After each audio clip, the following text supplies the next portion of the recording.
Una millonaria de profesión promotora inmobiliaria se abre camino en el mundo de la política en Washington. El afán de poder hace aflorar todo tipo de maldades en las personas. Les lleva a cometer todo tipo de actos que normalmente no cometerían. Pero empujada por su creciente obsesión por obtener un cargo político, urde un maquiavélico plan. Algo en su cerebro le decía que debía eliminar cualquier cosa que se interpusiera en su camino. Mi tragedia es la de siempre, Brad.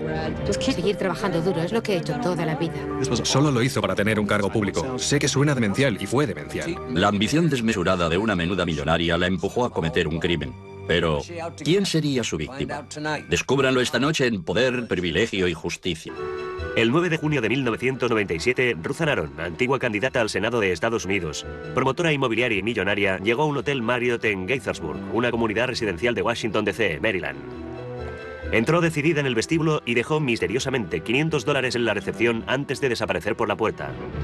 A continuación, Ruth Ann, una mujer de 54 años y solo 1,5 metros de altura, se dirigió en coche hacia un club de campo cercano para reunirse con sus influyentes colegas políticos en un torneo de golf con fines benéficos. De hecho, yo estuve jugando al golf con Ruth Ann Aron aquel día. Era una mujer muy intensa, muy decidida, muy egocéntrica. Pero así es como es casi todo el mundo en la política. Tras recibir un aviso, Ruth Ann abandonó discretamente el campo de golf. Cuando se dio el coche, Ruth Ann se vio rodeada de policías que la arrestaron y esposaron. El cargo en su contra, incitación al asesinato. Había intentado contratar a un asesino a sueldo.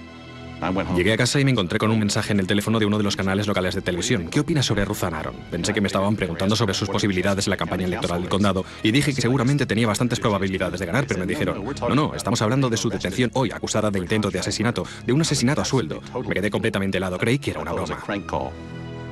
En el coche de Ruth Ann, la policía encontró una peluca pelirroja, un buen fajo de billetes de $100, una matrícula de coche robada de Virginia, libros sobre contratar asesinos a sueldo y partes de un silenciador casero.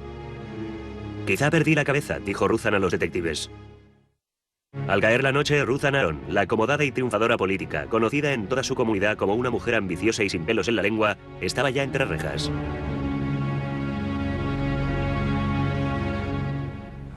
La detención de Ruth Ann Aron causó sensación en Washington, D.C. Ocupó grandes titulares en la portada del Washington Post y fue el tema principal para la opinión pública en la zona. Pero, ¿a quién había intentado matar Ruth Ann? ¿Y por qué?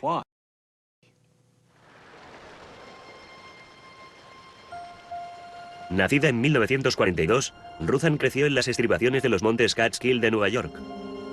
Y empezó a trabajar muy pronto en la cafetería propiedad de sus padres, en el pueblo de South Fallsburg. Fue difícil. Era una verdadera chica de clase baja. Ruth Ann vio cómo era la vida de la clase obrera y creo que se propuso salir de ella en cuanto pudiera. Ruth Ann se labró fama de ser inteligente y solitaria, y fue aceptada en la prestigiosa Universidad de Cornell. En 1965, Ruth Ann se casó con Barry Aron, un prometedor estudiante de medicina. La pareja salió a duras penas adelante en la ciudad de Nueva York, mientras el joven Barry terminaba sus estudios de medicina. Ruth Ann trabajaba, mientras Barry iba a la facultad. Ella tenía que aceptar largas jornadas laborales para sacar adelante a la familia. La pareja tuvo pronto 2 hijos, pero la incipiente carrera médica de Barry les permitió mudarse a un confortable barrio residencial del condado de Montgomery, en Maryland. El condado de Montgomery linda al norte y al oeste con el Capitolio Nacional. Muchos de los habitantes del condado trabajan en los pasillos del poder de Estados Unidos. Ruth Ann se dedicó por completo a cumplir con su papel de ama de casa suburbana, pero la vida de Ruth Ann y Barry no era tan apacible como parecía. Los Arons atravesaron tiempos difíciles a principios de los años 70. Barry tuvo una relación extramatrimonial y la pareja se separó durante un tiempo. Barry se marchó de su casa. Tenía una relación con otra mujer, una enfermera del hospital donde trabajaba. Pero tras reconciliarse con Ruth Ann, volvió a casa. La infidelidad de su esposo hizo que Ruth Ann decidiera volcarse en sus propias ambiciones. Inició sus estudios de Derecho, con el sector inmobiliario como especialidad. Era una persona tan brillante, tan llena de energía. Era algo evidente para todos. Cuando estaba estudiando Derecho y ocupándose a la vez de sus hijos en casa, era mucho para una sola persona. Armada con su licenciatura en Derecho, Ruth Ann se introdujo en el lucrativo mundo del sector inmobiliario en los núcleos residenciales de Washington, D.C., en plena expansión durante los años 80. En menos de 10 años, Ruth Ann participó en 7 áreas de un alcance comercial enorme, que le reportaron millones de dólares de beneficios. Pero también fue en esta nueva carrera donde Ruth Ann empezó a dar muestras de un comportamiento extrañamente agresivo, que en más de una ocasión la llevó ante un tribunal. Ejercí la acusación en nombre de algunos clientes antiguos, socios de negocios, que afirmaban haber sido defraudados por Ruthann. Me pareció que lo que había hecho contra mis clientes era despreciable. Era un fraude total, pero ella lo negaba. Ruthann Aaron no era moralmente intachable. A pesar de sus problemas legales, Ruthann fue ascendiendo por los empinados peldaños sociales y profesionales de Washington, D.C. Con su propia carrera y la de su marido Barry bien consolidadas, los Aaron entraron en la élite social y se mudaron a una enorme mansión de la exclusiva comunidad de Potomac, Maryland. El simple nombre de Potomac evoca imágenes de la tierra prometida. Todos los habitantes de la zona de Washington, D.C. desean vivir en Potomac antes de morir. Allí están las casas más lujosas, la gente más rica, las mejores escuelas. Es el lugar ideal si lo que quieres es una casa grande, con terreno alrededor donde tener caballos. Yo siempre digo que Potomac es el lugar donde va a morir la excitación. Es un lugar tan perfecto, tan formal, tan pudibundo. Si los Aaron hubieran vivido en cualquier otra parte de América, habrían estado considerados como la pura encarnación del éxito. La consulta médica de Barry prosperaba y vivían en una casa grande en un barrio lujoso. Pero en Washington, el éxito no se mide por el dinero, sino por la influencia política y el poder. Ruthann lo sabía y se propuso obtener un cargo electo. Aquí la política no es ningún juego. Los políticos se entregan completamente. Es un asunto serio, es un deporte sangriento. Ruthann consiguió convertirse en uno de los 5 miembros del prestigioso Comité de Planificación Urbana del Condado de Montgomery, un grupo con una enorme influencia en propiedades inmobiliarias por valor de millones de dólares. Uno de los asuntos más importantes en los barrios residenciales de Washington es el desarrollo urbanístico. Los miembros del Comité de Planificación ocupan un puesto de mucha influencia y poder en el sector. Fue un momento realmente importante en su vida. Probó por primera vez las miles del cargo público y creo que desarrolló una adicción. Mientras Ruthann extendía su influencia por todo el condado, se enorgullecía además de tener una afición poco común. Le encantaban las armas de fuego. A menudo podía vérsela en campos de tiro de la zona disparando sus pistolas. Le gustaba el poder y lo ejercía sin piedad en el Comité de Planificación Urbana. Recuerdo una vez cuando riñó a gritos a una ancianita canosa que titubeaba en sus declaraciones. Todos los presentes nos miramos y dijimos, oye, déjala, es una anciana. En cuanto entró en el Comité de Planificación ya empezó a apuntar más alto. El Consejo del Condado, la Asamblea Legislativa. Ella y yo hablamos a menudo del tema. Almorzamos juntos muchas veces hablando de su carrera. Ella quería dar el siguiente paso. Pero pocos de sus colegas esperaban lo que sucedió entonces. El nombre de Ruthann Aaron llamó la atención de un grupo de presión en el Comité Nacional Republicano, que buscaba una candidata fuerte para presentarse a las elecciones para el Senado por Maryland. Entusiasmada con la propuesta, Ruthann no dejó escapar esta oportunidad. Me quedé de piedra cuando me enteré que se presentaba como senadora para el estado de Maryland. Completamente anonadada. Normalmente vas ascendiendo poco a poco. Estar en el Comité de Planificación sería un paso en esta dirección, pero es muy poco habitual que alguien del Comité de Planificación se presentara para un cargo a nivel estatal. Lamento tener que mencionar el aspecto financiero. Pensad que no conseguiremos nada sin ganarnos antes a los medios de comunicación. Con una agresiva campaña para recaudar fondos, Ruthann contrató a los mejores asesores políticos que pudo conseguir con su dinero. Pero cuando su insólita candidatura empezaba a cobrar impulso, Ruthann recibió una impactante noticia. Su padre, David Greenswag, de 77 años, había sido en su casa. La campaña de Ruthann para entrar en el Senado tuvo que frenar en seco. Sin embargo, ¿permitiría Ruthann que sus ambiciosos planes descarrilaran por culpa de esta tragedia?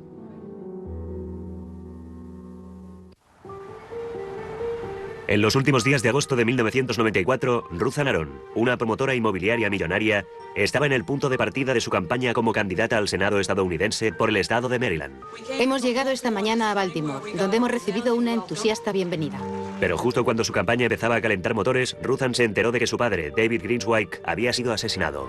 Al parecer, un encargado de mantenimiento y un vagabundo habían atracado a su padre y le habían dado una paliza a consecuencia de la cual había muerto. Concluimos que el móvil del asesinato fue un simple atraco. Un asesinato muy brutal, solo por unos centenares de dólares. En una conferencia de prensa del 26 de agosto, el marido de Ruthann, el doctor Barry Aaron, a la sazón un afamado urólogo de la zona de Washington, anunció que Ruthann estaba recluida, afectada por el dolor de aquella pérdida. Ruthann viajó a su pueblo natal de South Fallsburg, Nueva York, para asistir al funeral de su padre. Pero curiosamente, no demostró gran interés en la investigación del asesinato de su padre. Desde el principio de la investigación hasta la detención de los 2 culpables del homicidio y su juicio, Ruthann no entró en ningún momento en contacto con alguien de la policía de Fallsburg, algo que nos pareció bastante extraño. Ruthann representó el papel de hija consciente de sus deberes en el funeral de su padre, apretando manos y aceptando las muestras de condolencia. Pero de hecho, Ruthann y su padre se habían odiado mutuamente. El testamento decía, de forma específica e inequívoca, no dejo absolutamente nada a mi hija Ruthann Aron de Potomac, Maryland, que ha sido cruel conmigo. Pocos días después del funeral, Ruthann regresó a Maryland y se lanzó de nuevo a su campaña para el Senado de Estados Unidos. No se notaba en absoluto que fuera una hija devota, de luto por la muerte de su padre. Saltó de nuevo de lleno al centro de la atención, pasó de golpe de hija desconsolada a candidata política. El competidor de Ruthann en la carrera para el Senado era el antiguo senador por Tennessee, William Brock III. He decidido presentar mi candidatura al Senado de Estados Unidos por el condado de Maryland. Brock tenía mejores contactos e incluso más dinero que Ruthann. Pronto la superó en las encuestas. Desesperada por recuperar su posición en vanguardia, Ruthann empezó a utilizar el asesinato de su padre como arma política. El miércoles pasado, mi padre, David Greenswag, fue brutalmente asesinado durante un atraco. Yo crecí en una América segura.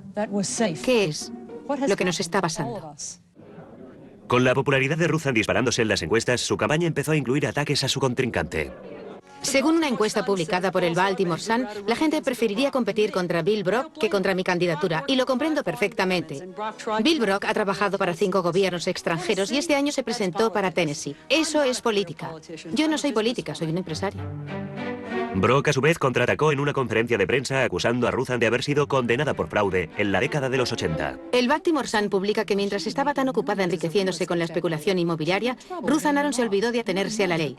Ha reconocido al Baltimore Sun que tuvo que pagar más de $300.000 por culpa de su actividad delictiva. Nosotros podemos hacerlo mejor. Voten a Bill Brock para el Senado de Estados Unidos. Era bastante normal en este tipo de carrera a nivel estatal. Las cosas se ponen muy tensas, muy candentes. Hay que estar muy curtido para meterse en política. Ruthann luchó encarnizadamente contra Brock hasta el final. Mi estrategia es la misma de siempre, Brad. Estar al lado de los ciudadanos de Maryland y trabajar muy duro. Es lo que siempre he hecho. Pero el día de las elecciones, en el otoño de 1994, los resultados concedieron la victoria a Brock. Ruthann quedó completamente destrozada por su derrota. En aquella campaña, Ruthann demostró simplemente que apuntaba demasiado alto. Se lo dije, le dije, no tienes ninguna probabilidad, ¿por qué lo haces? Estaba realmente conmocionada por cómo funcionaba la política, cómo se formulaban acusaciones y las medias verdades que entraban en juego.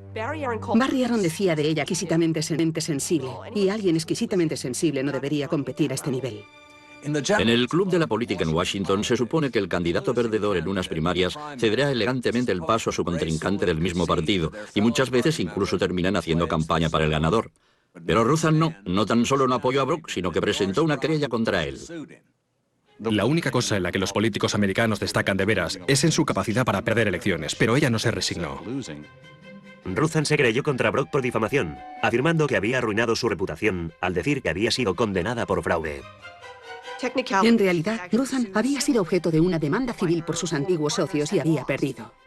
Pero técnicamente no había sido condenada y se agarró a esta palabra errónea para su demanda. Una vez más, cometió una ingenuidad al creer que podría derrotar a Bill Brock por haberse equivocado con una palabra.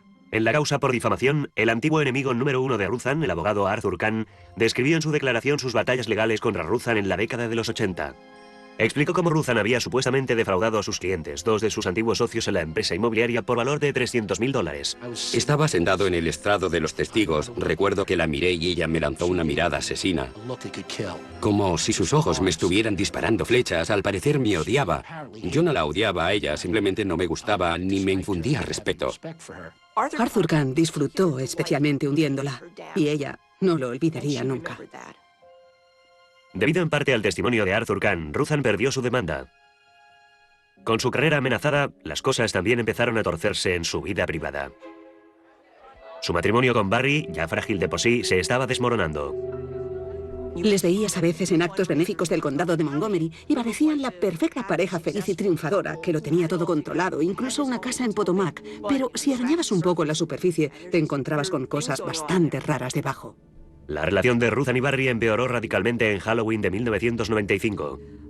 La pareja estaba discutiendo en el comedor sobre asuntos financieros y Ruthan agarró la cartera de su marido y empezó a romper billetes de $20. Entonces él la empujó y ella cayó, se levantó y entró en su dormitorio. Y cuando Barry fue tras ella, se la encontró sentada al borde de la cama apuntándole con una pistola y diciéndole: si das un paso más te mato. Eso es realmente alucinante. Ruthan intentó salvar la relación, pero Barry deseaba el divorcio. Con su matrimonio otra vez en crisis, Ruthan hizo lo que siempre había hecho. Volvió a zambullirse en su trabajo. Relanzó de nuevo su carrera política y anunció su candidatura como concejal del condado de Montgomery. Pero la ambición política de Ruthan rayaba en la obsesión. Puso en juego todo lo que de verdad le importaba. Supeditó su identidad entera a la obtención de un cargo público. Algo en su cerebro le decía que debía eliminar cualquier cosa que se interpusiera en su camino. Es así de simple. Fue hacia esta época cuando Ruthan empezó a visitar en secreto el sitio web de Paladin Press, una editorial de Colorado especializada en temas de mercenarios. Estaba especialmente interesada en el título más destacado de la editorial: Asesino a sueldo, manual para contratistas independientes. Algo le estaba rondando por la cabeza. Sus obsesivos deseos estaban a punto de transformar a Ruthan, de bienintencionada funcionaria, en personaje criminal. En la primavera de 1997, Ruthan Aron, promotora inmobiliaria muy acaudalada y ambiciosa política del condado de Montgomery, estaba empezando a dar muestras de un extraño comportamiento.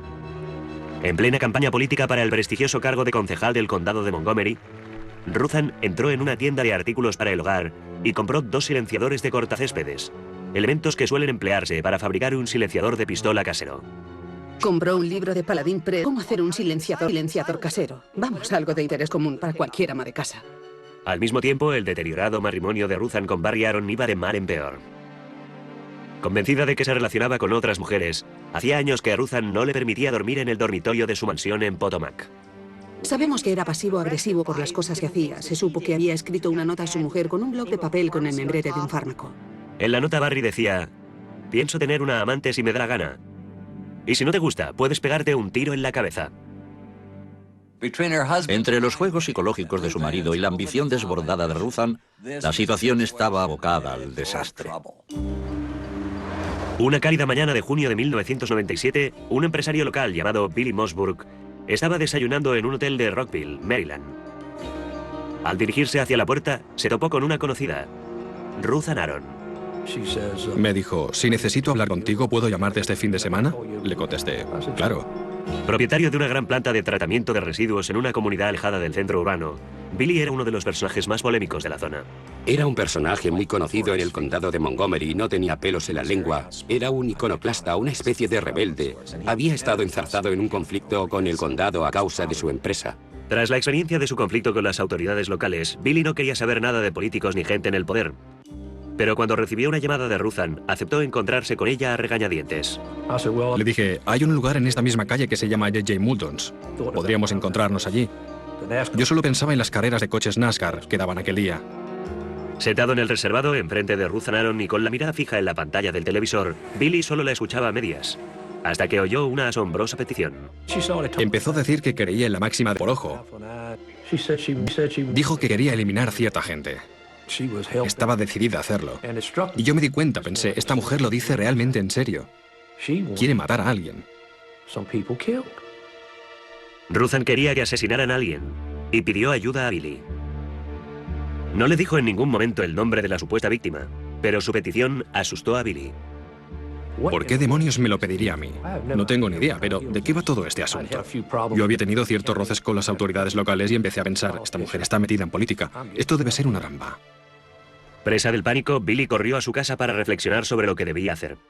Poco deseoso de recurrir a las autoridades del condado de Montgomery, llamó al FBI. Pero los agentes no dieron crédito a su historia y se lo quitaron de encima. Billy decidió que debía arriesgarse y recurrir a alguien digno de confianza en el gobierno local. Recuerdo que recibí una llamada. Yo iba de camino hacia el recital de mi hija y Billy Mossburg me llamó por el móvil y me dijo que necesitaba hablar conmigo. Yo le dije: bien, podríamos vernos mañana por la tarde. Y él me dijo: no, quiero decir ahora, ir ahora. Por sugerencia de Dean, Billy se encontró con él en un lugar público, la charcutería Woodside en Silver Spring, Maryland. Sentados a una mesa, Billy informó al fiscal que Ruthann Aron le había pedido que le organizara un asesinato. Fue muy claro y directo. Me preguntó si conocía a Ruthann Aron. Yo le dije que sí, recordando que solo hacía unas semanas había desayunado con ella y, por supuesto, todo el mundo sabía que estaba haciendo campaña para hacerse una concejalía. Y él me dijo, bueno, he tenido una extraña conversación con ella. Él me dijo, bueno, ¿en quién confías? Y yo le contesté, no confío en ninguno de vosotros, no confío en el gobierno, no confío en la justicia. Pensé para mis adentros que quizá Billy no lo había entendido bien. De veras pensaba que debía tratarse de un malentendido. A pesar de sus dudas, Dean condujo a Billy Mossburg a la comisaría de policía de Rockville. Lo más importante era, ¿corre alguien peligro ahora mismo? Eso es lo que debíamos descubrir de inmediato. Billy fue interrogado por los escépticos agentes, que sospechaban de su veracidad porque no podía darles el nombre de la víctima potencial de Ruthann. No fue una entrevista, fue un interrogatorio de 3 o 4 horas.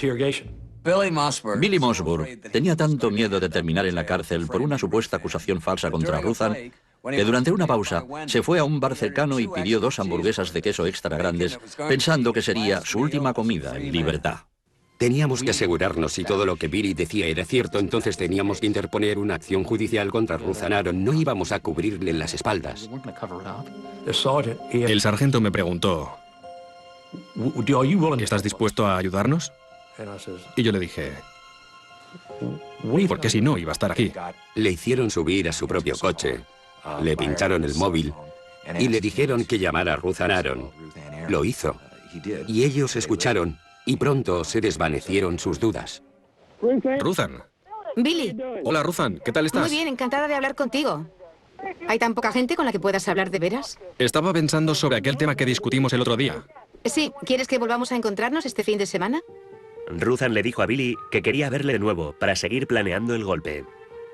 Eso es precisamente lo que yo quiero, para hablar contigo de ciertos detalles. Vale. Quiero asegurarme de que tú y yo nos entendemos de veras, de que todo saldrá bien. Vale. Y reunir el dinero. Sí. En esta primera conversación, ella corroboró básicamente la historia de Billy Mossburg, al recordar su encuentro anterior y para qué quería que le ayudara. Fue entonces cuando la investigación empezó realmente a tomar forma.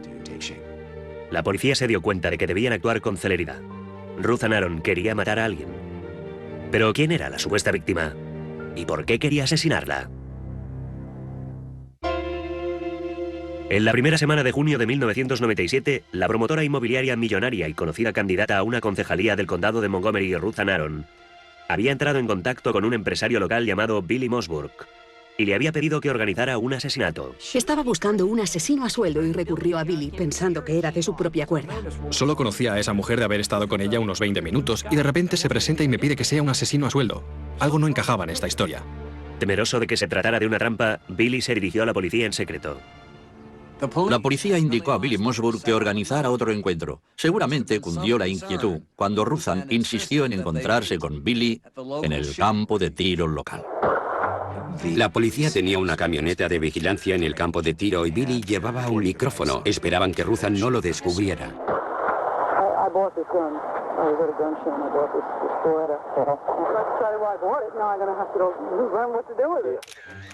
Solo estaba probando un nuevo rifle. Y yo empecé a pensar, eso es realmente extraño. Pero luego me vino a la cabeza una idea. Así es la política en el condado de Montgomery. Billy dio a Ruthann el número de teléfono del supuesto asesino a sueldo. Estoy seguro de que es la persona adecuada para hacer el trabajo que tú quieres.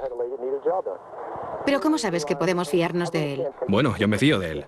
Pero hemos de estar seguros. Yo solo sé que ha tenido otros clientes y que están satisfechos. ¿Y podremos contar con él? Seguro que podemos contar con él. Pero aquel número de teléfono no correspondía al de un asesino a sueldo, sino al detective Terry Ryan, policía del condado de Montgomery. A la mañana siguiente, Ruthann cruzó en su coche todo el condado hasta un teléfono público de Sears, en un destartalado centro comercial. Desde allí llamó al detective Ryan, convencida de que era un verdadero pistolero. Usted no me conoce de nada. No. Ni yo la conozco de nada a usted. Así es como tiene que ser. Está bien. Me conocerá por la prensa. Pero tendríamos que hablar del tema. Vale, No pienso engañarla, ¿sabe? Ya me pondré yo en contacto con usted, ¿comprendido? está bien. Ryan aceptó llevar a cabo un homicidio para Ruthann por $10.000 en efectivo. Acordaron que el pago se realizaría cuando la prensa publicara el obituario de la víctima. Luego el detective le preguntó la identidad de la víctima. Y Ruthan le reveló el nombre de la persona que deseaba asesinar. El apellido de la persona es K-A-H-N. ¿Y el nombre? Arthur. La víctima del asesinato sería Arthur Kahn, el abogado que había atacado virulentamente a Ruthan durante la demanda que ésta había interpuesto contra su antiguo rival político, William Brock. El detective Ryan y su equipo tenían que actuar rápido, reunir suficientes pruebas para detener a Ruthan antes de que pudiera contratar a otro pistolero para asesinar a Kahn o incluso intentar hacer el trabajo en persona. Mientras tanto, Ruthan empezó a sentirse inquieta acerca de su plan y empezó a llamar obsesivamente a Billy Mossburg para tranquilizarse. Oye, Billy, tú no me tenderías una trampa, ¿verdad? ¿Por qué haría yo eso? ¿Estás seguro de que ese tipo no es un policía de paisano? La persona que me lo ha recomendado me debe la vida. Ya. Y me ha asegurado que es un tipo legal. Son legendarias. Hay 15 cintas grabadas. Todas son verdaderas joyas. Las escuchas y te parece increíble lo que estás oyendo. Oye, cariño, tú ya sabes que te quiero, ¿verdad? Claro. ¿Te importaría llamarme Sam a partir de ahora? Claro que no, Sam. Aquí estaba esa mujer, una millonaria, un personaje destacado de la comunidad, que hablaba de Arthur Kahn por primera vez. Pero luego, todo se vuelve todavía más extraño. Al día siguiente, Ruthan se dirigió hacia una cabina telefónica en un centro comercial cerca de su casa en Potomac. Llamó al detective Ryan y le sorprendió con una petición realmente estremecedora. Le dijo que tenía otra persona que quería que matara a 2 personas. Ruthan le encargó otro asesinato y aceptó pagarle otros $10.000 en efectivo. Son 2 trabajos y no puedo hacerlo yo sola. Esta segunda persona tiene que parecer un accidente. ¿Dónde puedo encontrar a esa persona? Trabaja en un edificio de oficinas al lado del Hospital Adventista. A como Apple, R-O-N. ¿Y el nombre de pila? Nombre propio B como Roy, A-R-R-Y. Le dio una descripción de su marido. Le dio el número de la matrícula de su coche. Ruthan no mencionó en ningún momento que Barry Aaron fuera su marido. Ryan le preguntó a quién debía matar primero, a Arthur Kahn o a Barry Aaron. ¿Cuál de los dos será el primero? Creo que debes empezar por el segundo. Aquella noche, Barry recibió una llamada desde el supermercado. A Ruthan le apetecía cenar langosta y quería saber si Barry compartiría aquella cena especial. Barry dijo que no, pero a pesar de todo cenaron juntos aquella noche. Ruthan paladeó su langosta y Barry tomó una hamburguesa de pavo sin saber que su mujer acababa de ordenar su asesinato. Ruthan asombró a la policía de Maryland al contratar por teléfono al detective Terry Ryan, un policía de paisano que pretendía ser un asesino a sueldo para que llevara a cabo 2 asesinatos. Una de las víctimas debía ser Arthur Kahn, un abogado que Ruthan despreciaba por haber declarado en su contra durante una causa por difamación. La segunda víctima era el doctor Barry Aaron, con la que llevaba casada más de 30 años. Temiendo que Ruthan llevara pronto a cabo los asesinatos en persona, la policía entró en acción para frustrar sus planes. Fue un día muy raro. Terry Ryan, el agente de policía, le dijo que metiera $500 en un sobre acolchado con el nombre de una empresa ficticia y lo dejara en la recepción de un hotel Marriott en Gaithersburg. Poco podía imaginarse Ruthan que mientras se preparaba para pagar un adelanto de 2 asesinatos por contrato, alguien vigilaba sus más mínimos movimientos. Los alrededores del hotel eran un hervidero de policías y detectives. Supongo que debe ser propensa al dramatismo, porque se compró un sombrero de ala ancha, gafas de sol y una gabardina muy larga. Se dirigió hacia el rincón más alejado del aparcamiento, lejos del vestíbulo del hotel, y se disfrazó. Y luego entró simplemente, depositó el adelanto y sin alejarse se quitó el disfraz y se quedó vestida para ir a jugar al golf.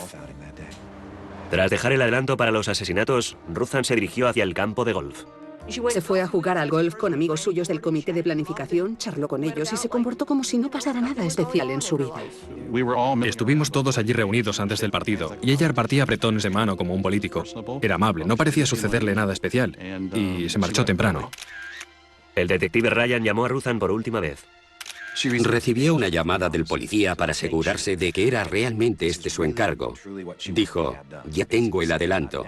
A menos que me diga lo contrario, ya puedo darlo por hecho.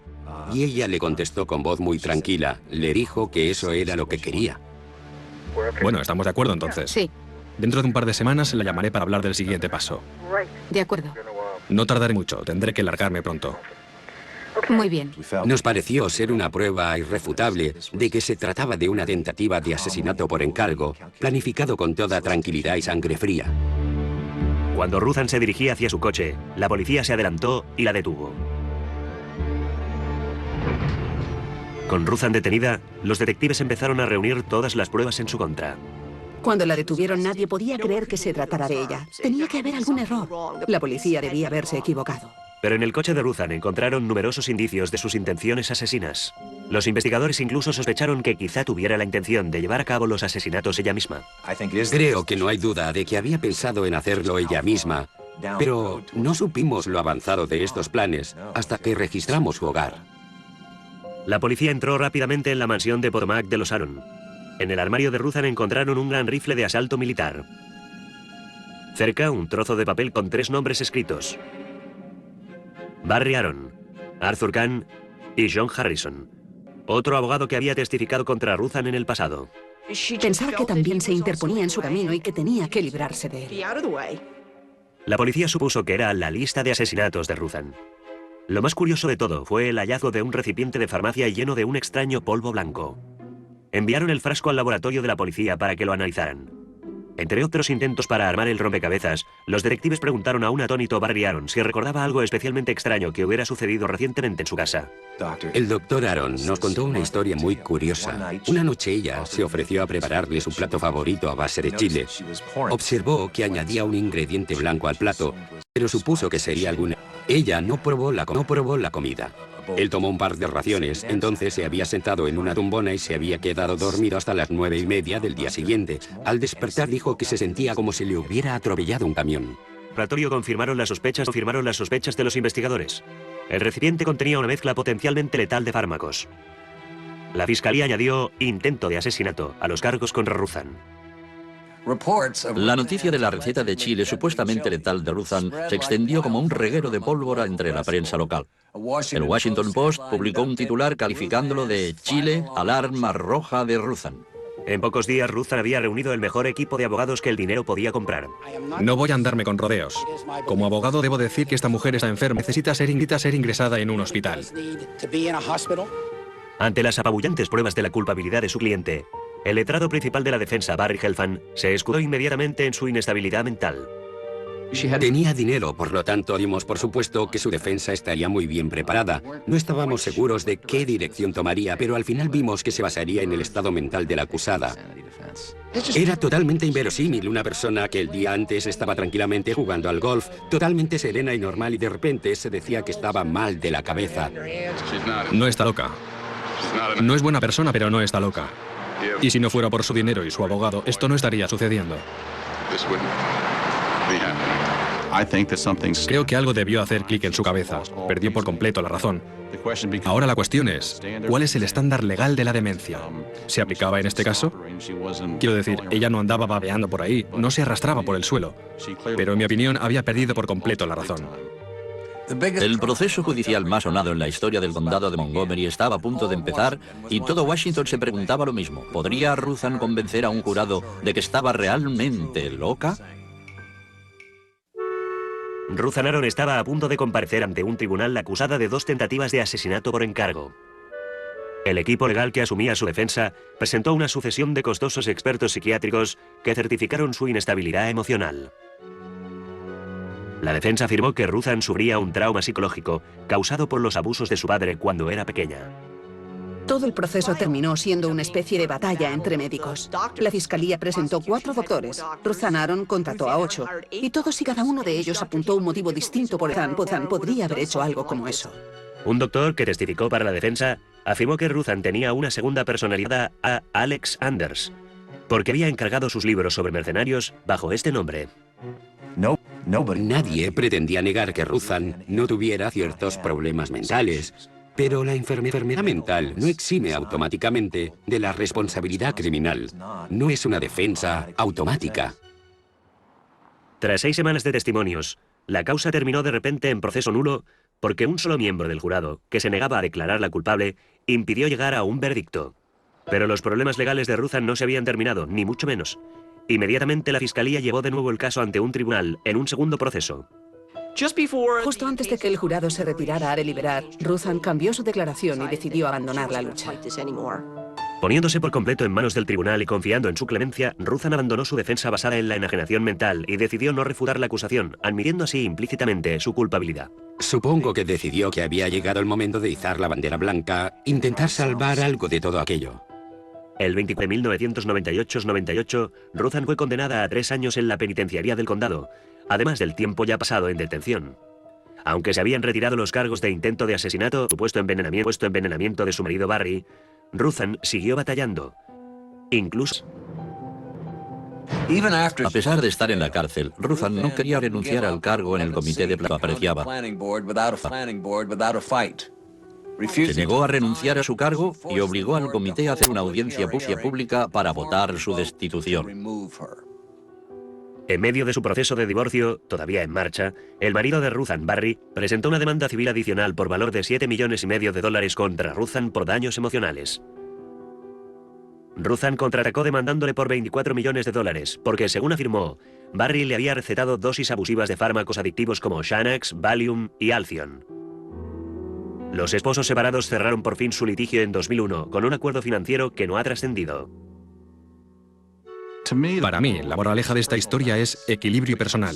Puedes obsesionarte tanto en alcanzar tu objetivo, en triunfar en algún campo, que pierdes toda la perspectiva. Creo que esto es lo que pasó en este caso. Ruthann Aron empezó como cualquier otro político, pero de alguna manera se fue obsesionando hasta el punto de perder la razón.